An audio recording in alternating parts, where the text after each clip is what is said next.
Landman Season 2 turned out to be a real mixed bag for viewers everywhere. A significant number of you guys absolutely loved it and found it thrilling, while an equally large group of you guys completely hated it and felt disappointed. The good news is that it is already time to talk about the highly anticipated third season of the show, meaning we have a whole another exciting season ahead of us to come up with a definite conclusion over our complicated feelings regarding the show and its direction. As you all know very well, in Season 2 of Landman, we finally saw Tommy stepping up and taking charge of the powerful company MTech. I personally even thought that this particular season was going to be way more different than the usual constant tension and drama we had grown accustomed to. I genuinely assumed we were about to get a, dare I say, relatively peaceful season where things might settle down. Boy, was I completely wrong about that assumption. Instead of peace, Galeno returned with a vengeance, coldly reminding him that favors always come at a serious cost. And this time around, Cooper,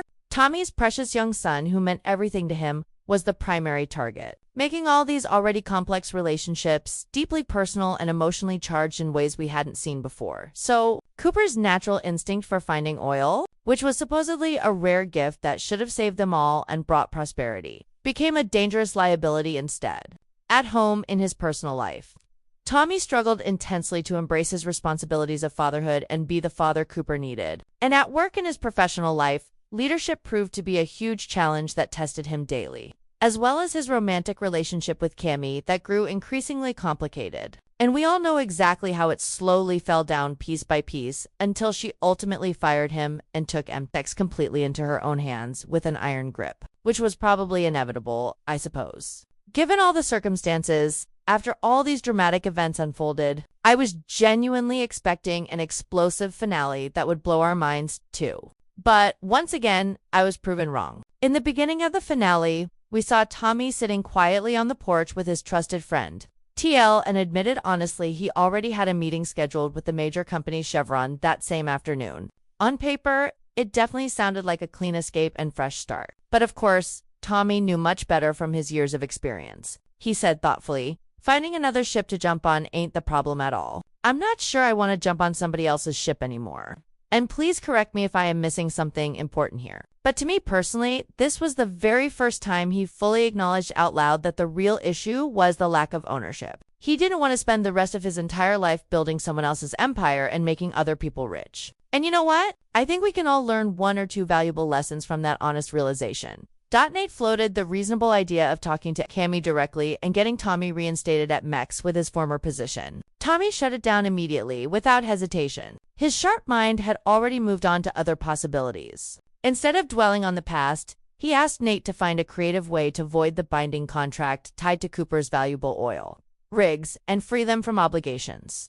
Before they could finalize anything concrete, Cammy called Nate unexpectedly and asked him to come to Fort Worth for an important meeting. Tommy logically assumed she was offering Nate his old job as a replacement. And even as they boarded the private plane together for the trip, he made it absolutely clear there was no version of this story where he went back to working at MTech under any circumstances.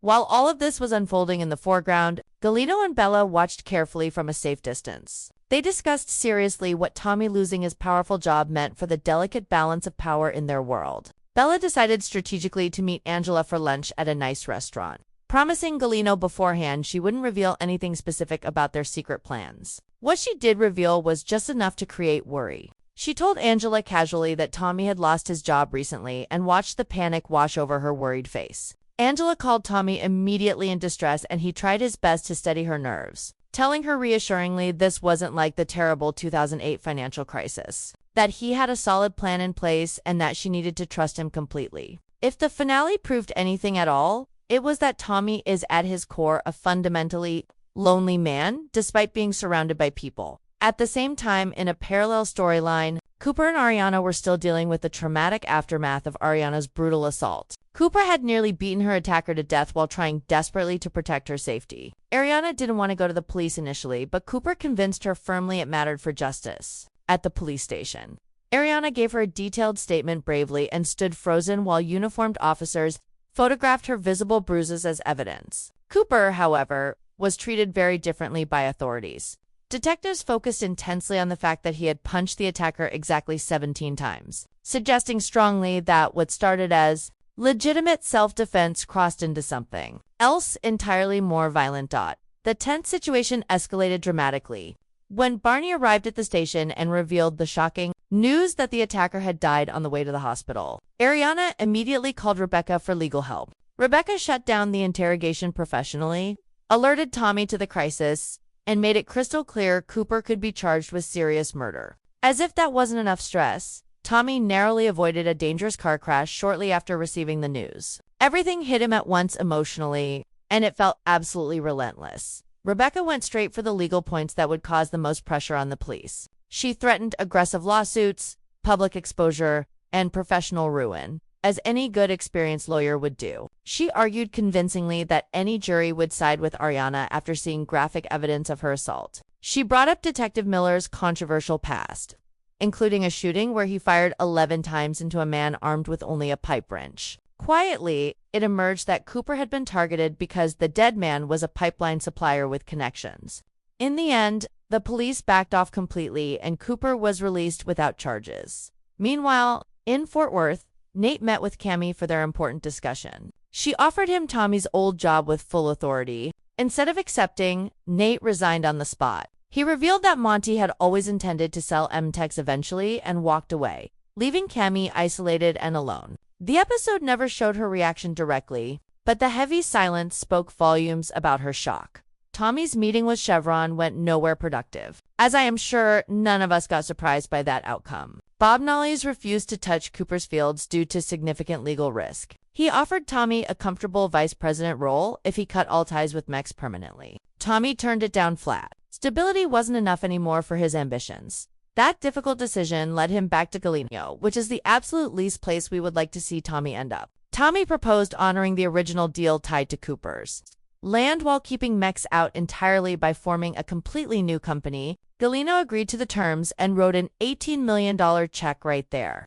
Tommy named the new company CTT Oil Exploration and Cattle. Galeno warned him seriously that failure would have severe consequences. In the final moments, Tommy gathered everyone together for an announcement. CTTT stood for Cooper, Tommy, and Tomasa Family Legacy. Cooper became president of the new venture.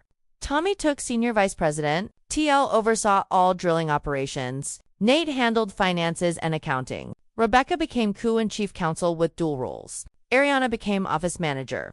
The crew received profit shares for the first time. I mean, I think we can all agree that for the first time ever, this crew felt absolutely free from corporate control. Billy Bob Thornton summed this poetic moment up perfectly in a recent interview as he said, "The end is the beginning of the season." Tommy's not the kind of guy who ever trusts happiness easily. But just for this one fleeting moment, Tommy lets himself be happy for a change. But I still think he's wearily happy, if you know what I mean.